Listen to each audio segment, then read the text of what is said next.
3 araw na lang bago sumapit ang pinaka-inaabangan ng lahat. Siguro naman alam niyo na kung anong tinutukoy ko. Walang iba kung hindi ang December 15. Pero dito sa Pilipinas, December 16 na yan mga idol. So ano nga bang mayroon sa date na yan? Para sa mga hindi nakakaalam, ipapaliwanag ko sa inyo ng mabilisan. Kung maalala nyo nitong off-season, may mga bagong signings, diba? Andyan yung mga free agent signings at ganun na rin yung mga nag-extend ng kontrata. Karamihan kasi sa mga players na yan na bagong pirma ng kontrata ay hindi po pwedeng matrade. Kaya naman sa darating na December 16, sabay-sabay natin yung nabangan. Pero di ko naman sinasabi na may matitrade na kaagad kasi pinag-iisipan talaga yan ng mabuti ng mga general manager ng bawat kupunan. Kaya mas maganda kung aabangan na lang din natin. Narito ang mga pangalan na dapat nating abangan sa trade market. Bali ilan lang to sa mga nakikita ko mga idola kasi kung lalahatin natin, walang yan yan, baka abutin po tayo dito ng bandila. Hindi pa tayo tapos, natapos na lang yung Pasko at bagong taon. De joke lang mga idol. So tara, pag-usapan na natin dito yung mga pangalan kung sino-sino nga ba yung mga may chance matrade sa panibagong kupunan. Ang una sa listahan na nakakuha ko dito ay si Herb Jones at CJ McCollum ng New Orleans Pelicans.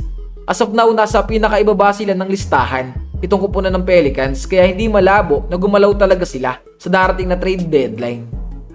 Basta sa report ni Shams, maraming interesado sa dalawang to. Interesado kay CJ ang team ng Miami, Magic, Toronto, San Antonio at ang maging ang kupunan ng Milwaukee Bucks. Pero ayon sa report, Miami Heat ang pinakapaborito makakuha kay CJ McCollum.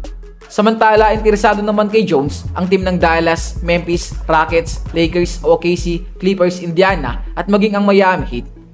Sa lahat ng teams na to, ang pinakamalaking tsansa na makakuha kay Jones ay ang team ng Dallas Mavericks. Basta sa report ni Shams noong December 10, may mga teams din na interested kay Anthony Simons, Robert Williams at Jeremy Grant. Maging ang 6-time NBA All-Star na si Jimmy Butler ay kabilang din sa mga manlalaro na dapat nating bantayan sa trade deadline. Ayon sa report, the Miami Heat are open to listening to trade offers for JB. Dagdag pa dyan, nakalagay din dito na Jimmy is open to playing for Dallas, Houston, and Golden State. Handa naman daw makinig ang Miami Heat at makipag-deal basta tama ang proposal. 2 hours ago mga idol, habang ginagawa ko tong video na to, may lumabas na balita. Ayon sa agent ni Butler, hindi raw totoo ang balita na ito o statement na inilabas ni Shams. Kaya ngayon tuloy naguguluhan ako kung sino nga ba sa kanilang dalawa ang nagsasabi ng totoo. Si Shams kasi isa to sa mga trusted na sources ng NBA. Pero syempre, hindi naman natin pwede sabihin na nagsisinungal yung agent ni Butler kasi agent niya na yun eh. Hindi naman to magagawang magsinungaling, di ba? Lalo na si Jimmy Butler nga, yung hinahawakan niyang manlalaro. Ultimong si LeBron nga ay hindi rin nakaligtas sa mga rumors na lumalabas. Basta sa balita, interesado pa rin ang kupunan na Golden State dito kay LBJ. Kung maalala nyo mga idol, last year pa lang, kinakausap na ng GS o kinausap na ng GS ang LA para kuhain si LeBron.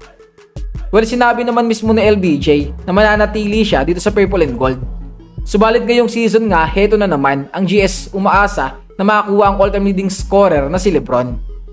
Basta sa report, kung hihilingin ni LBJ na i-trade siya ng kanilang kupunan, pagbibigyan naman daw siya ng Lake Show. Kung mangyayari ito mga idol, walang ya, malamang sa malamang, mayayanig ang mundo. Ha, hindi, joke lang guys. Imagine Steph at si LeBron magsasama sa isang team, walang ya. Malakas na yan mga idol. Though may edad na yung dalawa, pero still kaya pa rin naman nilang makipagsabayan. Kung sakaling magkakatotoo to, hindi malabo na magkaroon na ng kapayapaan dito sa Pilipinas. Ay kapayapaan sa comment section. Sa mga di kasi nakakaalam no, itong dalawang manlalaro na to ay iba't ibang fans po dito sa Pilipinas. Pero meron din namang iilan na talagang nirirespeto yung magkabilang panig. I mean, nirirespeto yung mga kapwa nila tagahanga. Pero di ko lang talaga maintindihan no, kung bakit may mga fans na nakikipag-away pa para ipagtanggol yung mga idol nila. Siguro di naman natin sila masisisi kasi lalo na kung below the belt na yung mga pinagsasabi. Pero kung ako mga idol no, mas pipiliin ko na lang magkaroon ng peace of mind. Tsaka irerespeto ko rin kasi yung bawat manlalaro ng NBA kahit na solid fan talaga ako ni LeBron. Yan, sa mga di nakakalam guys, solid LBJ supporter po talaga ako simulat sa pool.